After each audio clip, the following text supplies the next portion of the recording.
Untung nggak pingsan tadi di lapangan. Untung aja nggak dapet telepon emergency call bahwa harus temenin temennya ini dari ambulans gitu. Biasanya, padahal cuma 2 jam aja dan intensitasnya tuh sebenarnya tadi dikurangin sama coach. Banyak kan tenisnya apa gibahnya? Fotonya sih. Ini biasanya kata coachnya emang udah dikurangin, tapi kok mungkin karena asupan gizinya harus beda ya puasa sama nggak tahu deh. Kayaknya harus cepet-cepet datang. Ini udah datang belum kamu? Saya telepon dulu, kayaknya sih masih persiapan, mungkinnya takut ditanya-tanya yang luar biasa. Coba ya. Coba. Udah depan kan ya, tapi itu dia tuh. Coba ini ya. Silahkan masuk. Apa kabar Ibu? Waalaikumsalam warahmatullahi wabarakatuh. Silahkan. Hai Kartika, lama tidak berjumpa. Silahkan duduk. Ini tamu dari teman saya yang pastinya memberikan banyak insight dan juga informasi tentang kondisi teman saya ini, Bu Kartika. Bu Kartika ini salah satu expert nutrisionis dari Rumah Sakit Pindad. Jadi pasti informasi yang beliau sampaikan terpercaya dan akurat. Bu Kartika, apa kabar? Alhamdulillah. Semangat ya. Semangat. Kita tuh pengen banget semangat seperti Bu Kartika. Secara beliau ini nutrisionis. Beda sama teman saya, dikit-dikit capek, dikit-dikit lelah. Apakah pengaruh umur? Pertama umur, kedua Ramadan, ketiga kita mau nyiapin Lebaran. Pastinya kalau ibu-ibu tuh ekstra energi. Bu Kartika gimana nih? Jadi sebetulnya ini lemesnya kenapa ya Kak? Jadi kan kita tadinya ingin tetap menjaga kebugaran tubuh saat puasa, jadi kita tetap olahraga kan ya. Dan kata coachnya, jadi olahraga saya yang saya pilih tuh tenis. Nah biasanya kita minimal 2 kali seminggu. Nah saat puasa ini kita tetap pengen jalan karena tetap tadi pengen bugar. Ibu-ibu menurut anak dan lain sebagainya pengen tetap staminanya fit gitu ya dengan olahraga. Tapi ternyata saat puasa latihan tenis pingsan ya.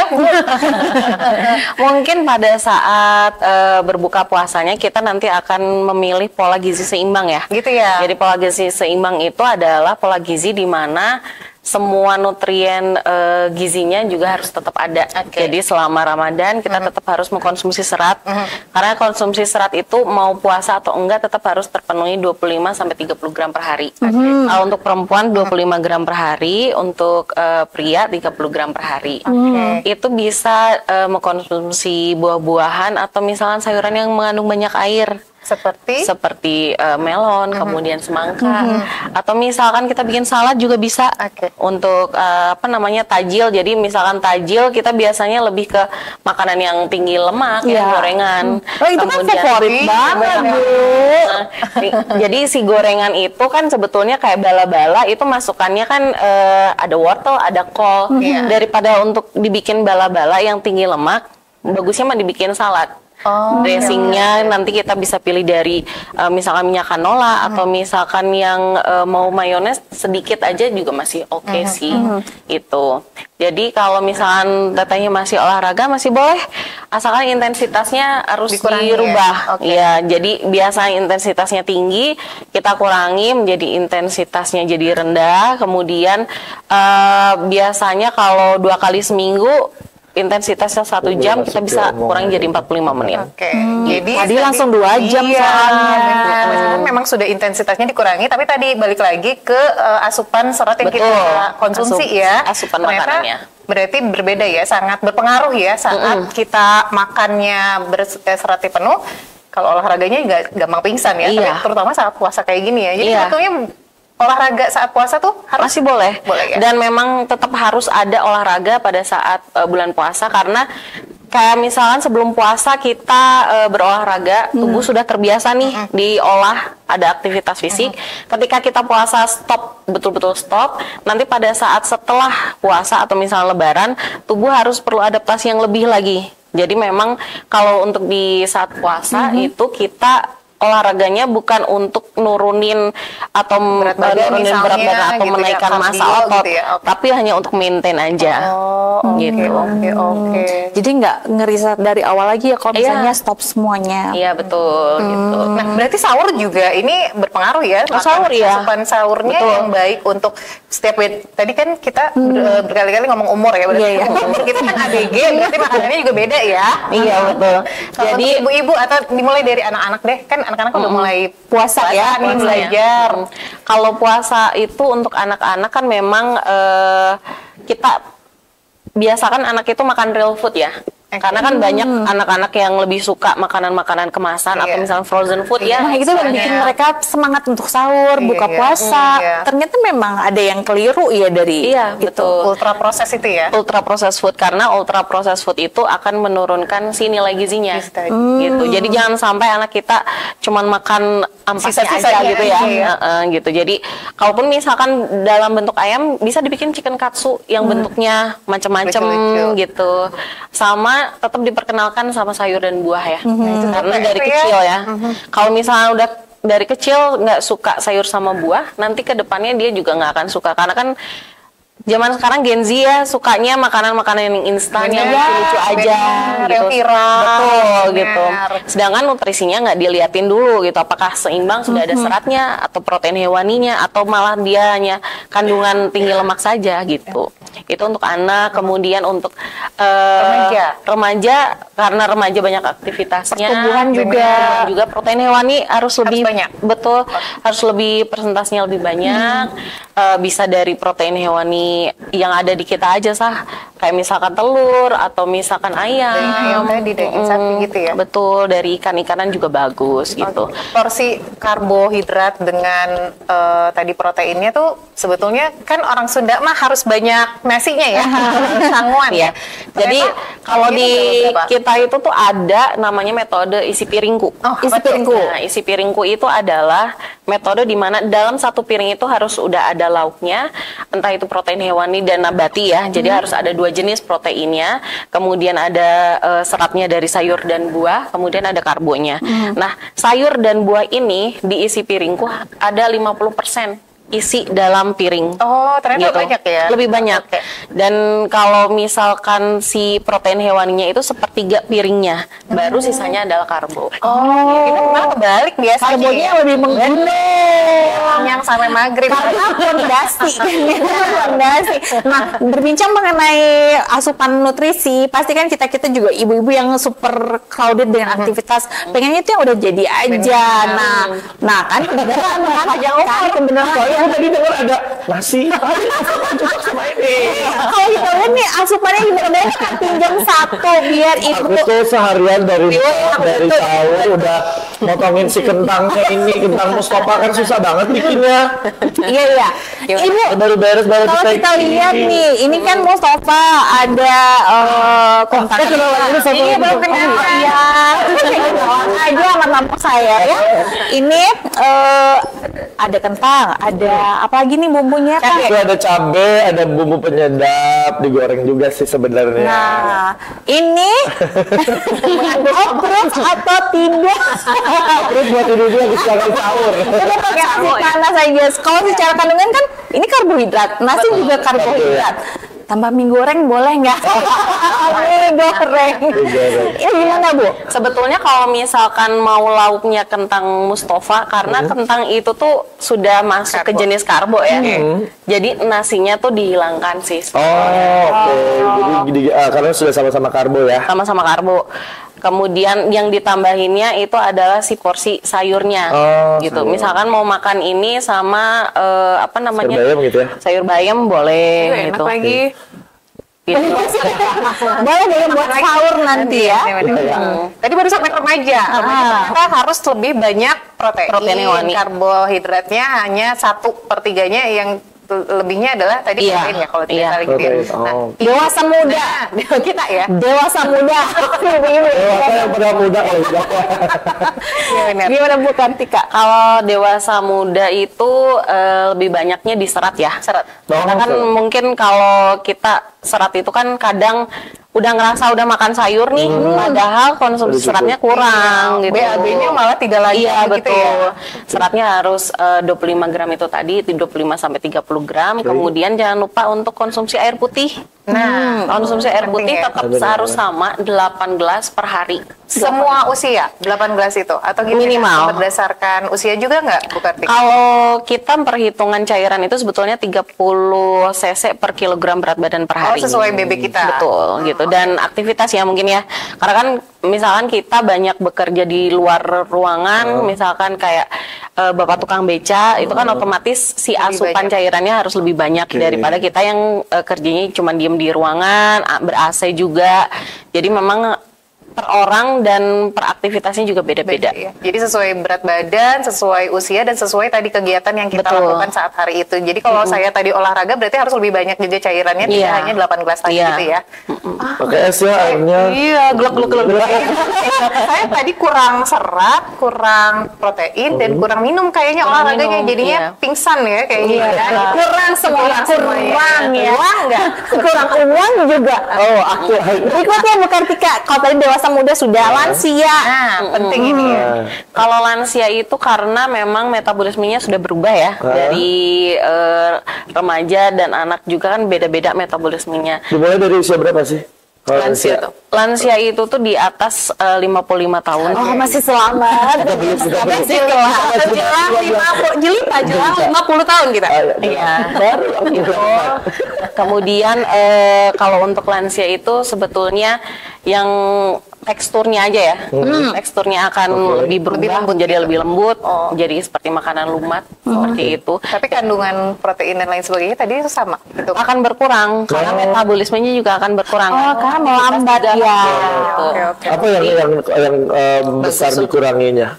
Yang harus dikurangi apa? Karbo yang pasti ya, Karbo. karena kan orang lansia itu lebih cepat kenyang, karena kapasitas lambungnya juga akan berbeda dengan Oke, kita. oke, karbo. Karbohidratnya, kemudian kalau misalkan proteinnya itu masih bisa berkurang sedikit dari yang sebelumnya.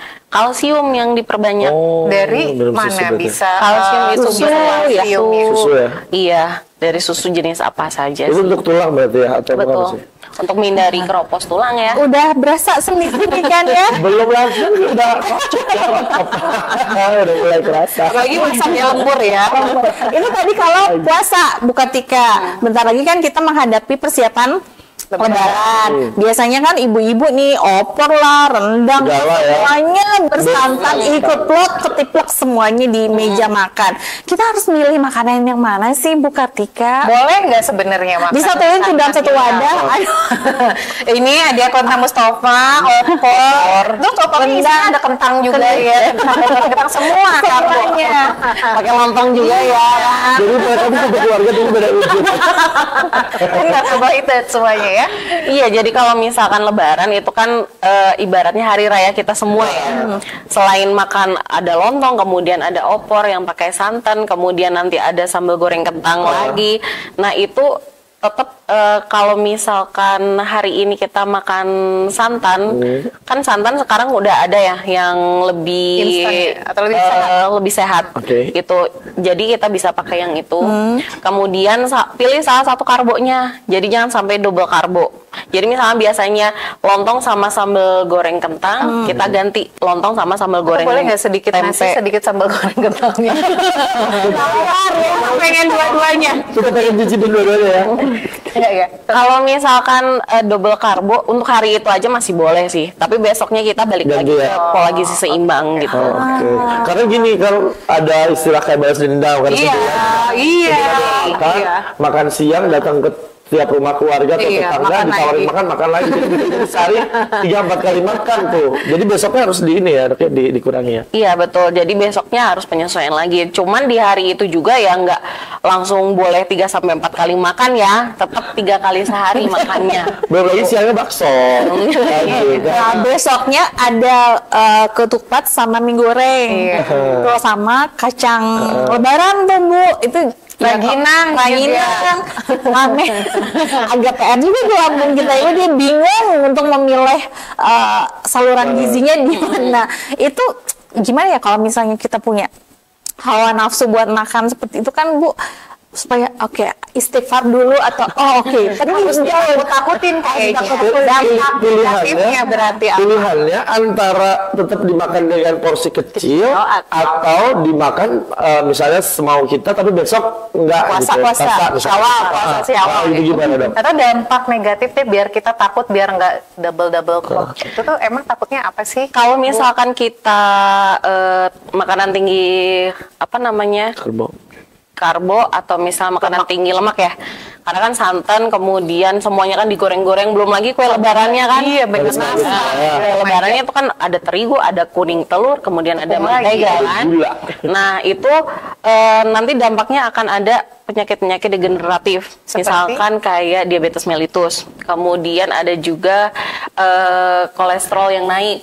Nah biasanya kalau misalkan setelah lebaran emang banyak tuh yang datang pasien ke rumah sakit untuk cek itu karena udah ngerasa nyeri kaki ini punggung atau misalkan kayak gimana, itu biasanya kita cek dari asupan makannya selama lebarannya memang berantakan itu sih.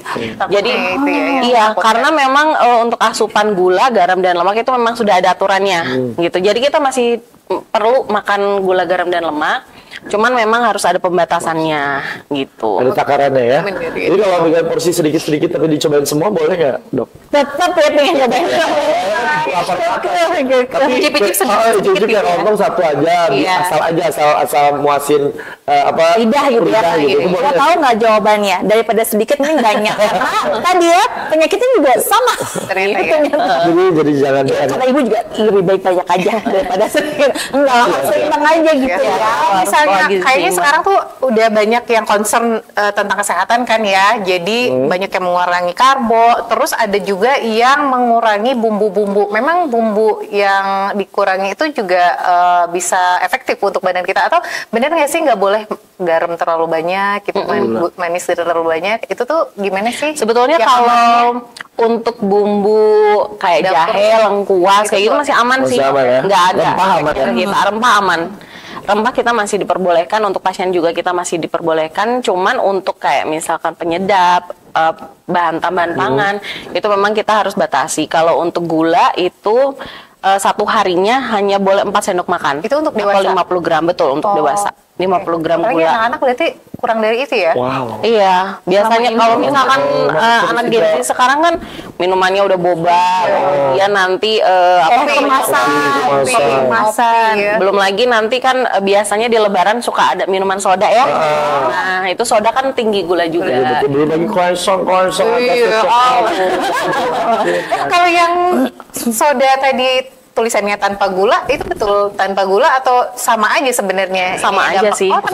Sama aja. Meskipun zero coke itu tuh gulanya karena aku kemarin pernah dengar ceritanya atau beritanya bahwa di zero sugar atau low sugar di Indonesia itu beda sama di luar ya. Betul. Kalau di luar tuh dari nggak ada gula sama sekali. Kalau di kita tuh masih ada. Masih ada. Jadi gula tersembunyi, hidden sugar. Empat dia hidden sugarnya tuh.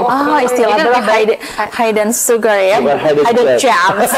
Jadi lebih baik dihindari gitu ya. Betul. Lebih baiknya dihindari. Yang paling bagus mah ya air putih, atau misalkan kalau mau ada rasanya infused water. Tapi kan sekarang Gen Z ini, dan kita juga kalau misalnya di kafe mau pesen apa, kayaknya kalau mineral water itu kayaknya kurang agak keren. Ya udah ice lemon teh gitu kan ya, atau milkshake apa gitu. Dan kalau kita pesen mineral water kan situ nggak punya duit gitu. Di lidah juga. Tapi tergantung persepsi diri sendiri ya, mau milih apa terserah orang mau bilang apa, yang penting kita tahu tubuh kita harus ngapain. Bukan Tika, ini kita lama banget ngobrolnya karena kita udah lama gak ketemu. By the way, makasih banget sudah datang ke rumah kita. Nah, sebelum teman saya pingsan lagi karena olahraga dan pingsan karena di dapur karena orderan dia sudah sangat banyak. Pesan untuk kita semua apa sih untuk Ramadan dan Lebaran ini, untuk menu-menunya? Pasti beda ya, menu untuk puasa dan untuk tidak puasa kan pasti beda ya, serat yang dibutuhkan dan lain sebagainya. Jadi poin pentingnya adalah tetap pola gizinya tuh harus seimbang pada saat di puasa juga. Jangan lupa untuk konsumsi serat. 25-30 gram. Dan jangan lupa untuk kalau untuk berbuka tidak kalap ya. nggak lapar mata alias benda Haji. Berbuka dengan yang manis bukan berbuka dengan yang berminyak ya. Seringnya begitu. Gitu, itu untuk berbuka. Jadi tetap mengkonsumsi cairan air minum 8 gelas, minimal 8 gelas per hari. Dan jangan lupa untuk sahur, karena sekarang kan musimnya lagi musim hujan ya. Banyak setiap hari hampir hujan. Betul. Jadi harus makan makanan yang berkuah. Gitu yang hangat. Jadi biar imunnya juga naik. Mie rebus pakai nasi kayaknya. Kembali lagi ke selera awal. Satu lagi nih, boleh nanti ya. Cheating day itu boleh nggak sih? Cheating day boleh. Boleh ya? Boleh, tergantung minggu atau sebulan. biasanya 1 kali seminggu, satu kali seminggu. Tapi itu balik lagi ke diri kita ya. Ada yang orang yang cheating day itu hari ini cheating day, besok mulai lagi di reset lagi bisa. Tapi ada juga yang cheating day besoknya cheating day lagi, mulai dari nyicip lagi. Ya, gitu. Tetap gimana ke pribadi masing-masing. Kan ada istilah dari mulai besok Ya besok ya. Oke, makasih banyak Ibu ya. Salam buat teman-teman di rumah sakit Pindad. Semoga nanti kalau kita punya masalah lagi nih, saya telepon mau ya. Malam ya dia udah mau beli kepala 4 semua, jadi akan banyak keluar soal kolesterol, asam urat, darah tinggi. Maaf, itu Anda saja ya. Oke. Kayaknya pertanyaan masih banyak. Cuman ya gimana, saya pasti punya tamu yang lain lagi. Soal sibuk banget ya Bu Kartika. Terima kasih banyak. Semoga kita ketemu lagi. Lebaran nanti kita ketemu lagi. Dan kita senang sekali kalau misalnya nanti rumah sakit Pindad datang ke sini. Oh iya. Jadi kita ajak cheating dari situ. Makasih, bagus banget mau nganterin Bu Kartika. Makasih banyak Bu Kartika. Terima kasih, salam buat teman-teman di sana. Terima kasih. Hati-hati sama bagus. Sesuai titik ya Bu. Cari cuan ya buat baju lebaran tuh. Nah gitu, nggak boleh semuanya yang di meja diambil, semuanya harus sesuai dengan porsinya, gizi seimbang, serat jangan lupa. Nah, dia. Tapi kita coba lihat nih, ada nggak sih serat ataupun gizi seimbang yang bisa kita coba di Yogyakarta? Soalnya tuh, apa mas, chef kita tuh jalan-jalan dulu. Kita lagi ya, kayaknya di Jogja banyak. Juga ya. Kita jalan-jalan ke Jogja sambil kita istirahat sebentar ya. Cus. Boleh. Yuk.